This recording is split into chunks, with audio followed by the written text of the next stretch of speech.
Welcome to the Client Generation Podcast, a show where we interview some of the most successful people in real estate to help you understand how to generate leads, build a brand, and convert more clients in your business.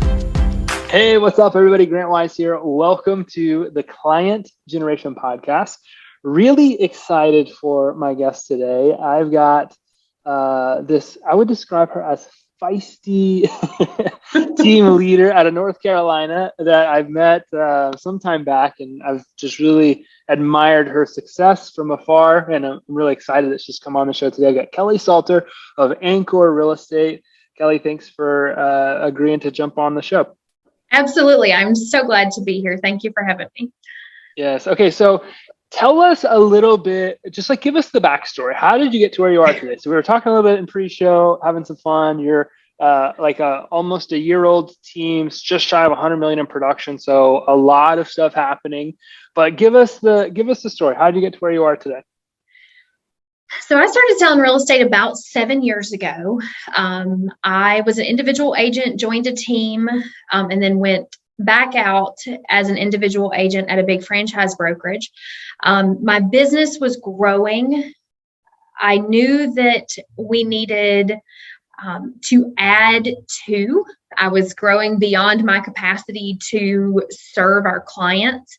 I had a transaction coordinator and a marketing person at that point, but felt the need to grow the team. And we decided to break away and start an indie brokerage to build that team. So our team is the only team at the brokerage. So we were chatting, it's a teamerage. So it's all for one for all. It's one plate, we all eat. Really unique structure, especially for our area. And I've got 23 agents in production as of today. And like you said, just shy of 100 million closed. It's so much fun. We have a lot of fun together. We get to do life and real estate together. I was showing Grant, there are books and toys all over the floor here. Don't let the pretty wall fool you. But we have a lot of fun, and it's to coach, train, and lead agents is my calling. Oh, I love it. It must be to be able to do that level of production in 12 months it's not common. And what I've learned about you is you're a fan of just taking action. And if somebody tells you can't, you're gonna make it so that they like their opinion doesn't matter. You're gonna do it anyway. That's right. I've heard that you've gotten your way into a few different maybe coaching situations that you wanted to be a part of, and so on and so forth. What is it like? What would you say it is for you that that desire or that's led to that level of production? Like, how do you go from somebody that's starting at zero, hits 100 million or close to 100 million in 12-month time frame, property management company, you coach agents, what is it that drives you to want to achieve that much in such a short time frame? That's a good question. I owe it to my people. Mm-hmm. And so who are my people? I owe it to the agents who have trusted me with their careers. I owe it to my support team who shows up every day and grinds and supports us on this journey. I owe it to my family. I owe it to my friends, and I owe it to my community to perform at this level. And for us, we serve a military community. So our brokerage is at Marine Corps Base Camp Lejeune here in Jacksonville, North Carolina. So I am the demographic, although I'm getting a little old, but I I understand what our clients are going through. They're moving, they have small kids, they're coming to a place they've never been before. Lots of times they're buying sight unseen. They're looking for their first friend. They're looking for an anchor in the community to help them transition into the new community.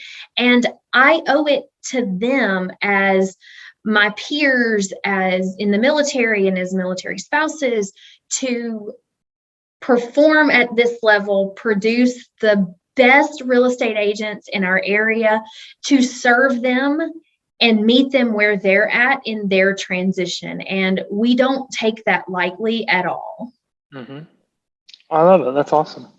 What do you got to do to sell $100 million of real estate in 12 to 13 months? Like, yeah, this show is about obviously sales and success. Like, how do you sell that much real estate? What do you do? You have to have the right people. You have to have the right people.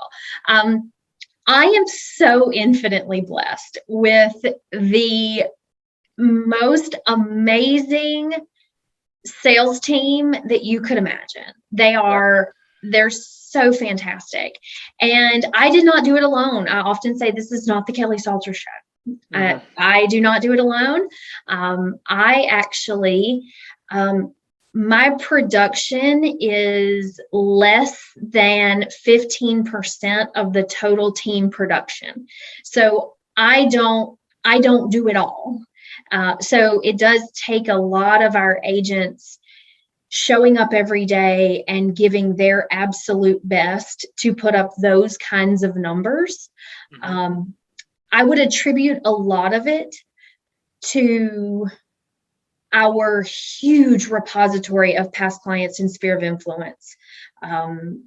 We have great clients who have supported us from the very beginning, who show up for us. They showed up at our grand opening. They show up at all of our client appreciation parties. Anytime that they hear, I'm thinking about buying, one of our names comes out of their mouth.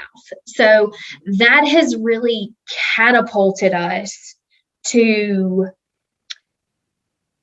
early success. I wouldn't say quick success, but early success, in that we were already known, liked, and trusted before starting this venture. And then everybody got a piece. It was almost like everybody was a plank holder of Anchor. When we opened Anchor, we very much, we brought our clients along in the journey. They were a part of the build out of the office. They were a part there. They feel like they're part of the journey and they want to see us succeed as well. We often say, you're only a client until you walk through the door, and then your family. And that has really shown us a lot of exponential growth. Why do you think that is? I think for many of us, I have an office full of military spouses, and military veterans. We are them. So we understand what it's like to move around. We understand what it's like to have to start over. Many of us are similarly situated. We've all got kids. Hey, where's the best place to go on Saturday afternoon to take your kids? Where's the best place to get your hair done? All those sorts of things that you don't really think about when you move to a brand new place where you don't know anybody. And you do quickly become fast friends with people who really need you to support them in the transition. And so it just really creates a very quick, very strong bond when we do a lot of sight unseen too. So you really have to trust somebody that's going to pick a house for you without you seeing it. So that develops a lot of trust very, very quickly. So you would say that a lot of your success is due to the fact that you have a very family-like culture inside of your community, where everybody not only is working towards the same thing, but kind of is the same thing. Most of the people in your organization, military, it sounds like, or former military, helping military, former military. locate, relocate. That's awesome. What type of, let's see, how do I want to word this question? Because when you think about somebody that has a lot like that level of success that quickly, it sounds like you're taking like all of the components of culture and community and leadership, and you're executing them on them like exceptionally well. Because not everybody gets that. Like not everybody gets ideal customer, which is what you're describing to me. Not everybody gets, marketing to your ideal customer. Not everybody gets a lot of these things and just like goes out there and hits it. So how would you say that you were able to develop yourself? Because obviously it started with you, and then it went to the next person, the next person, the next person. Like, what would you say that you did to develop yourself as a leader? Because this all points back to effective leadership that has really just like translated into all of this success. So real estate is not my only career. So I worked in the corporate renewable energy space prior to getting into real estate. And why does that matter? It matters because we took 2 companies public on NASDAQ, and I learned how to create companies quickly. And very, very successful companies very quickly. And so when I started selling real estate, I applied everything that I had learned in the corporate space, marketing, sales, culture, to my individual business. Well, we have been so fortunate in our journey with Anchor to be surrounded by all the right people. And I mean that from a coaching and mentoring and friend perspective. And we've done a really great job of grasping those pieces and putting them into place very, very quickly. So coupled with my corporate background and then all of our coaching and mentoring from, our immediate circle, we were able to create a really great company quickly by casting a vision. And so I'm not afraid to remind them of the vision either. So they know that my expectation of them is to be the best sales professionals in our market. They are to be the experts. They are to be the most professional. We're very client centric. These things are all reminded often in whether it be our sales meetings or our just talking. Everybody got the vision. And if you don't get the vision, you don't get to stay. So we've really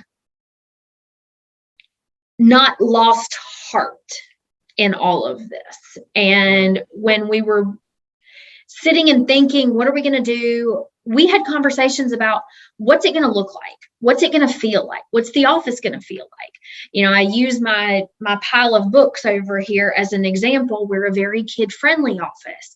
That means for our agents, for our support staff, and for our clients. You're not afraid to bring your children into our office. You're not afraid. We've got TVs that have Disney Plus hooked up at a moment's notice if we need to sign a contract and somebody's got kids. Again, we're the youngest city in America, so we've got lots of kids. But I would say, all in all, it was the vision. And we planned it. We mapped it out. We knew what it was going to look like. We knew what it was going to feel like. And we very much held true to that. And it doesn't look like anybody else's around us. May not look like anybody else's, period. But it works for us, and we have a lot of fun, and that matters immensely to me. When you're talking about it sounds like you put an enormous amount of intentional thought into building a brokerage before you ever built a brokerage, or building a team before you ever built a team. That is not how most people do it. Most people go to start one and they're like, all right, 6 months later, you know what, we should probably decide what we want this thing to look like. How beneficial was that for you? Like to go out and build a plan first and then just take off and start executing? I think being close to $100 million in sales in such a short amount of time probably says that was a really good approach.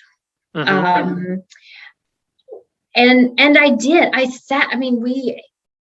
I say we because I can't take any credit for any of this. My husband is a Marine. He's an analyst by trade. He's been in so many incredible leadership billets in his career, and I would be remiss if I took an ounce of credit for any of that. And it is that he took, it's almost, for those of us that understand EOS, it's almost like an integrator type thought. And so I come up with all these crazy ideas, and then he grounds them with steps and processes and really some logic. And together we make a really great team that was able to take the vision and put it into practice and go grow and be a very attractive place for people to come. And to really to knock on the door and say, hey, we see what you're doing. We really want to be a part of it. And I think we've circumvented a lot of bumps in the road that a lot of people in teams and brokerages, when they're just starting, run into. We were able to grow and scale very quickly because we had such a plan mapped out. That makes a lot of sense. When you're building a team and you're building a brokerage, one of the top things, obviously, that attracts people to teams and to teams in general, for the most part, is structure. Maybe I'm not the best at running a business myself. I'll go join a team where they've got that part handled. Maybe I'm not the best at lead generating or follow up or conversion or sales processes or branding. I'll just go join a team where they can just provide me opportunities. In real estate, sales is the lifeblood. Like if you don't have any sales coming in, you certainly can't build a team. Be hungry. Yeah. And it sounds like you had kind of alluded to like having a really big database, big sphere of influence. Like what are some of the top ways that you nurture those relationships? I heard you drop, maybe events is something you do, but could you give us a few things that you do to nurture the relationships that you have in your sphere of influence and within your database that continuously brings more opportunity to the table? Absolutely. This is my favorite pillar of business. And it always has been, even, pre-team as an individual agent or even as a team agent. This is my favorite pillar of business. The number one thing that we do is we care. We truly care. I know people's kids' names and their dogs' names, and I can rattle their address off. I can tell you where they went on vacation. I care. And we teach our agents to care. They're not a transaction. They're a family that needs your help. They're not a transaction. They are not a number in my database. They are a family that has reached out to us or is already in our sphere that trusts us with these huge purchases. We care. And that in and of itself can separate you from the vast majority of your competition, is just by taking a genuine interest in people. We keep up with all of them on social. So we friend them. And I tell people, like, I'm not going away. So you are just going to have to be my friend. Like, I'm just as sorry as I could be. We've been invited to birthday parties and weddings and baby showers and retirements and promotion ceremonies. And we're a part of people's lives. Now, tactically, we throw 4 client appreciation parties a year. We do send a postcard a month. We have a Facebook group that we do giveaways in for exclusively to our clients. That's a really fun way to stay connected with them too, because we'll ask, fun, quirky questions, and really get to know people. And one of the most fun things about that, in my opinion, especially given our demographic, is that it allows our clients to get to know one another.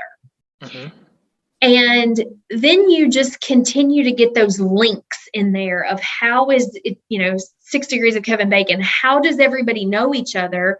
How can, hey, does anybody know a great cake baker? Well, of course we know a great cake baker.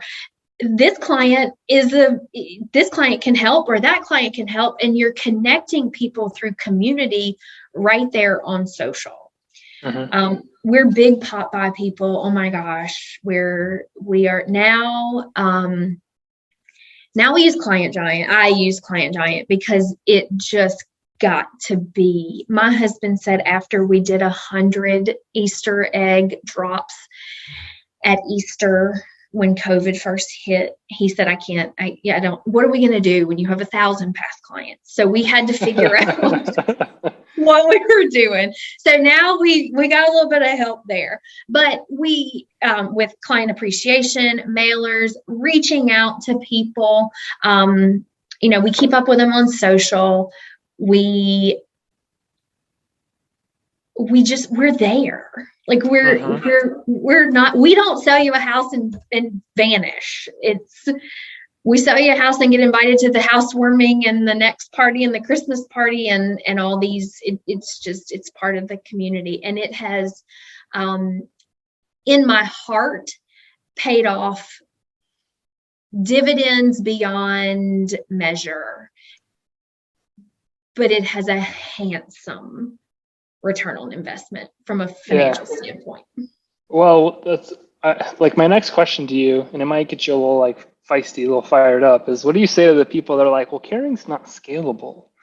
Like, how do you? Sure, it is. This is what I want you to answer, like, because there's all those agents that are like, well, that just doesn't really sound scalable. You can't automate it. You can't do that. Can you talk to me about that mindset that comes from a lot of what you're talking about? Well, you do have to work in order to sell real estate. That would be my first comment. There we go. That's the answer I was looking for. You do have to put in some effort if you want to be a successful real estate agent. But Sure it is. You break it down into bite-sized pieces. So if I spend 20 minutes a day interacting with my sphere on social, if I spend 20 minutes a day texting 15 people, if I spend an hour a day calling 15 people, very few agents actually have true past client sphere of influence databases that you could not get through that. So part of me would say that that is a great excuse to not interact with your people.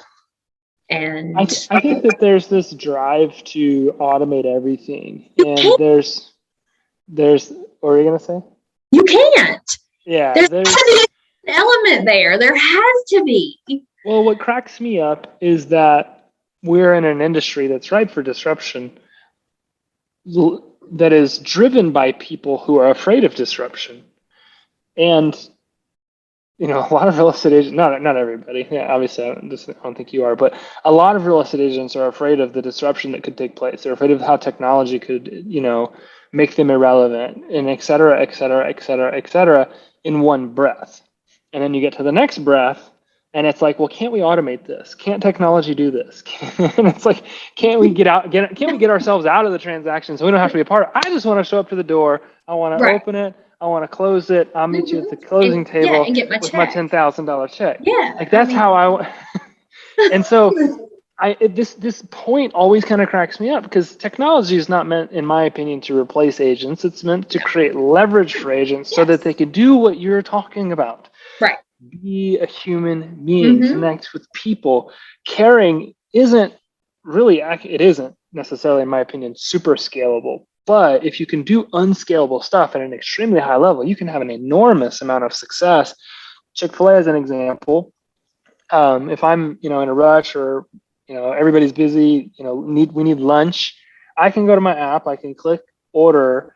And one of the most unscalable things I've ever seen a business that large do is a member of that restaurant will drive me, not Uber Eats, not all of these other apps, like somebody that actually works at the restaurant who is currently fielding 25 cars every 10 minutes will drive to my office and bring me food. This is one of the most unscalable acts of business I've ever seen. But to your point, it is going to produce a handsome return on investment. Exactly. I'm going to continue to do business with the people that go out of their way.